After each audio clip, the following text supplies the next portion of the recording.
Subscribe. ஒவ்வொரு குடும்பத்திற்கும் கருணைத் தொகை 10,000 நாங்கள் அது உங்களுக்கு ஜெராக்ஸ் கொடுப்போம். அதெல்லாம் எங்களுடைய ஆட்சி மன்றங்களுக்கு கூடி அதற்கு தகுந்த முடிவு எடுக்கும் சார். அதான் சொன்னேன், ஆட்சி மன்ற குழு அதை கூடி அதற்கு உண்டான முடிவு எடுத்து அறிவிக்கப்படும்.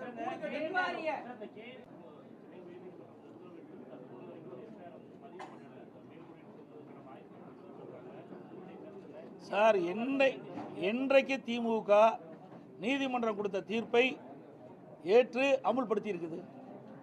நீதிமன்ற தீர்ப்பை மதிக்காத ஒரு கட்சினா திமுக கட்சி தான்.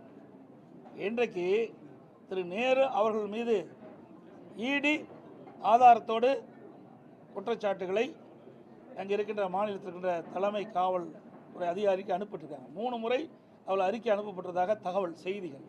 அதன் அடிப்படையில் நடவடிக்கை எடுக்காத காரணத்தில் தான் அனைத்து இந்திய அண்ணா திராவிட முன்னேற்ற கழகத்தின் சார்பாக நாங்கள் உயர்நீதிமன்றத்தில் வழக்கு தொடர்ந்தோம்.